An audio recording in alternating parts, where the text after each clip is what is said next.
روایت لکھی ہے دیلمی کے حوالے سے، فرمایا کہ ایک انسان کی موت کا وقت جب آتا ہے اور فرشتہ اس کی روح قبض کرنے کے لیے جب آتا ہے اور وہاں یا تو مرنے والا خود یاسین پڑھ رہا ہے یا کوئی وہاں بیٹھا ہوا یاسین پڑھ رہا ہے، تو ملک الموت واپس اللہ کے پاس جاتا ہے اور یہ کہتا ہے کہ اللہ وہاں یاسین کی تلاوت ہو رہی ہے، تو یاسین کے جتنے فرشتے تو نے پیدا کیے ہیں وہ سارے فرشتے اس مرنے والے کے پاس موجود ہیں، میں اس کی روح کیسے قبض کروں؟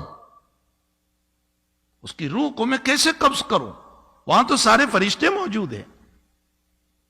تو حدیث شریف میں جناب رسول اللہ صلی اللہ علیہ وسلم نے فرمایا کہ اللہ جنت کا داروغہ، جو جنت کے اندر اللہ تعالیٰ نے بنایا ہے سیکیورٹی گارڈ، اس کا نام رضوان ہے۔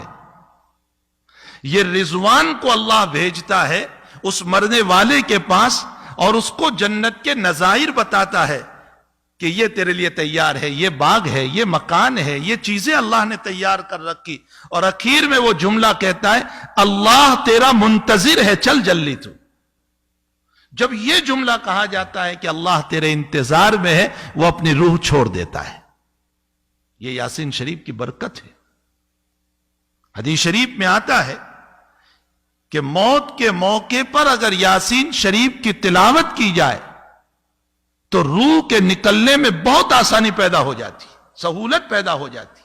اس کی وجہ یہی روایت ہے کہ اس موقع پر فرشتے کی آمد پر رضوان کی آمد ہوتی ہے اور اس کو جنت کی بشارتیں سنائی جاتی ہے، جنت دکھائی جاتی ہے، جس کے نتیجے میں وہ تیار ہو جاتا ہے آخرت کی طرف اور وہ رغبت کرتا ہے آخرت کی طرف۔ تو سورہ یاسین شریف کتنی اہم سورت ہے۔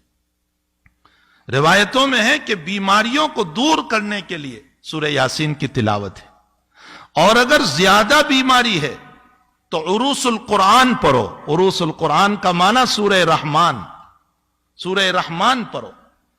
اور اگر لا علاج بیماری ہو گئی، ڈاکٹر نے منع کر دیا کینسر ہے اچھا نہیں ہوگا، ایڈس ہے اچھا نہیں ہوگا، فلاں بیماری ہے اچھی نہیں ہوگی، یہ وبا چل رہی ہے اور لنگز سارے ڈاؤن ہو چکے ہیں، اب یہ اچھا نہیں ہوگا، تو اللہ کے حبیب نے فرمایا سورہ تغابن پڑھو، اللہ لا علاج مرض کو اچھا کر دے گا۔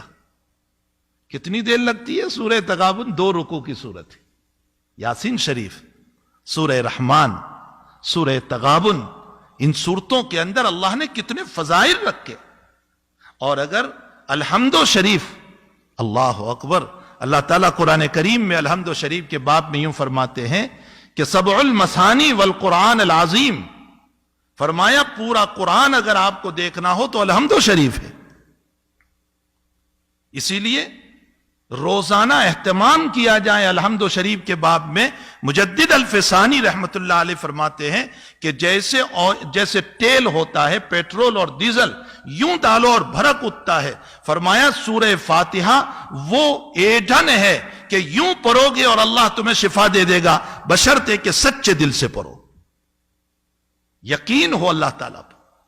نبی علیہ الصلوۃ والسلام کا معمول گرامی تھا کہ ہر نماز کے بعد، چاہے اس کے بعد سنتیں ہو یا سنتیں نہ ہو، سنتیں ہیں تو سنتوں کے بعد، اور سنت نہیں ہے تو فرض کے بعد، حضرت کا معمول تھا آیت الکرسی پڑھتے تھے ایک مرتبہ، تو آیت الکرسی پڑھی جائے۔ سورہ ناس اور فلق کے باب میں لکھا ہے کہ جو انسان ہر نماز کے بعد سورہ ناس اور فلق کو پڑھے گا، اللہ حاسدین کے حسد سے، جناتوں کے شرارتوں سے، بد اخلاق انسانوں کی شرارتوں سے اللہ اس کی حفاظت کرے گا۔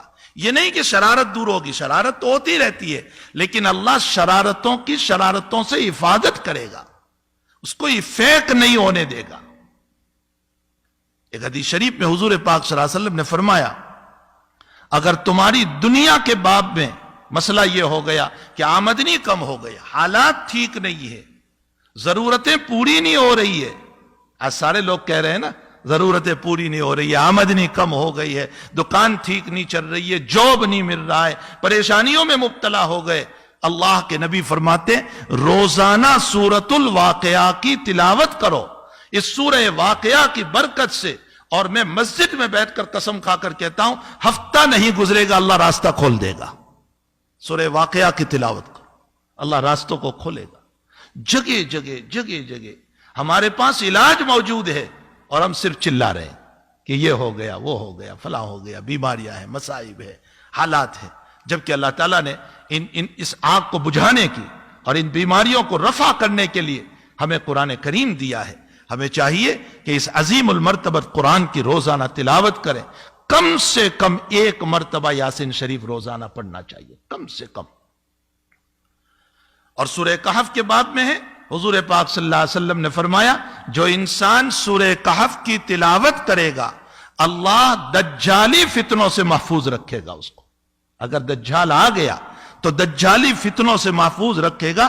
چلو آپ کہو گے ہمارے وقت میں دجال کہاں, ارے وہ بڑا دجال نہیں, چھوٹے دجال تو ہیں دنیا میں بہت سارے, جو 3 لوگ ہیں, فتنہ کرتے رہتے ہیں, لوگوں کو جو ہیں پریشان کرتے رہتے ہیں, حالات میں ڈالتے رہتے ہیں. یہ چھوٹے دجال کا معنی کیا ہے؟ فریب دینا, دھوکہ دینا. یہ لوگ آج تو موجود ہیں,